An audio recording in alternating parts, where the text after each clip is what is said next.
হাই friends, Dhananjay blog চেনেলে আপোনালোক সকলোকে স্বাগতম জনালোঁ। তো মই আজি ঘূৰিবলৈ গৈ আছোঁ।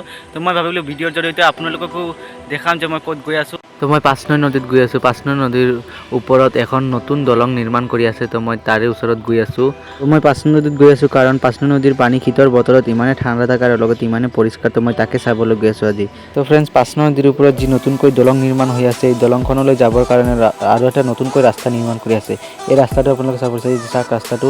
এই ৰাস্তাটোতে আপোনালোকৰ দলংখনলৈ যোৱাত সুবিধা হ'ব আৰু লগতে জল্দি হ'ব। এয়া আমি ৫ নং নদীত আহি পাই গ'লোঁ। আপোনালোকক দেখাম যে ৫ নং নদীত বনোৱা দলংখন। সেয়া অলপ দূৰত চাওক, নদীৰ মাজত ইমান ধুনীয়াকৈ তেওঁলোকে দলংখন বনাই আছে। তো আমি এতিয়া নদীৰ মাজত যাম। নদীৰ মাজত গৈ কেইটামান ফটো আৰু লগতে ভিডিঅ' কৰিম। আজিৰ বতৰটো বহুত ভাল, আকাশ চাক ইমান ধুনীয়া। তো শীতৰ বতৰ যে এইকাৰণে বহুত ধুনীয়া। তো মই এতিয়া নদীৰ মাজত আছোঁ। চাওক নদীৰ পানীখিনি ইমানেই পৰিষ্কাৰ। এয়া চাওক ইমান ডাঙৰ ডাঙৰ শিলবোৰ আৰু পানীখিনি চাওক ইমানেই পৰিষ্কাৰ। শীতৰ বতৰ যে এইকাৰণে পানীখিনি বহুত ভাল হৈ আছে, নহ'লে এনেতে বানপানীৰ সময়ত পাহাৰৰ পৰা লেতেৰা পানী আহে। এনেতে বানপানীৰ সময়ত পাহাৰৰ পৰা ইমান লেতেৰা পানী আহে, তো নদীবোৰৰ গোটেই পানী লেতেৰা লেতেৰা হৈ থাকে। তো এতিয়া চাওক ঠাণ্ডাৰ বতৰত ইমান ধুনীয়া আৰু ইমান পৰিষ্কাৰ পানী, তো বহুত ভাল লাগি আছে। তো ফ্ৰেণ্ডছ, আপোনালোকে চাওক যে ইমান ধুনীয়াকৈ নদীৰ মাজত ৰাস্তাটো বনাই দিছে। ৰাস্তাটো শিল আৰু বালিৰে বনাইছে। এই ৰাস্তাটো নহ'লে বহুত অসুবিধা হয়, কাৰণ এই ৫ নং নদীৰ ওপৰত যি দলং বনাই আছে, এই দলং বনোৱাৰ যি সামগ্ৰী লাগে, সেই সামগ্ৰীবোৰ এই ৰাস্তাটোৰে গাড়ী দি অনা নিয়া কৰিবৰ বাবে এই ৰাস্তাটো বনাই থৈছে। আৰু এই যে চাওক আপোনালোকে ৰিং এটা বহাই থৈছে, এই ৰিঙেদি ইমান ধুনীয়াকৈ পানী গৈ আছে আৰু পানীবোৰ চাওক ইমান ধুনীয়াকৈ বৈ গৈ আছে। তো ইয়াত বৈ যোৱা পানীখিনি চাই কিনে ভাল লাগিছে, কিন্তু ইয়াত বহুত দ।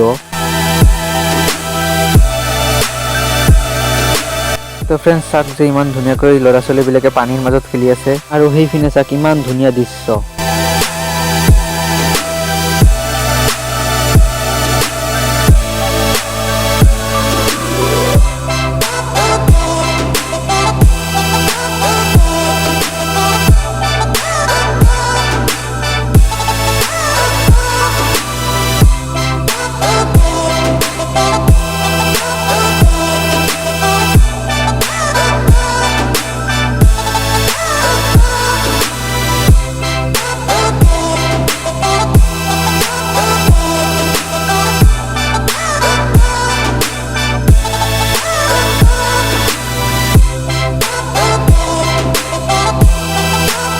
মই কেইটামান ফটো উঠি ল'ম। তো মোৰ বন্ধু টিংকিয়ে ফটো উঠাই দি আছে, তো আমি ফটো উঠি ল'লোঁ।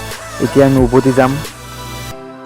এয়া নদীৰ কাষতে সৰু এক নলা, সৰু নলাৰ পানীৰ ওপৰত চাওক কিমান ধুনীয়াকৈ সৰু বন গছবিলাক উপঙি আছে। সৰু সৰু বন গছৰ তলে তলে সৰু সৰু মাছবিলাক থাকে, চাই কিনে বহুত ভাল লাগে।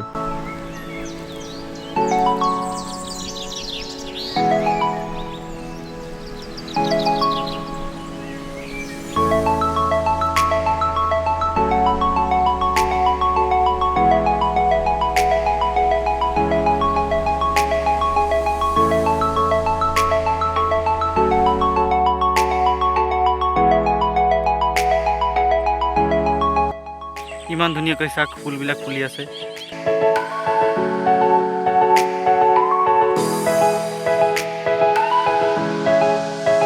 ইয়াতে থকা দোকান এখনত সোমাই 4 পেকেট চিপছ কিনিলোঁ। এতিয়া চিপছ খাই খাই ঘৰলৈ উভতি যাম।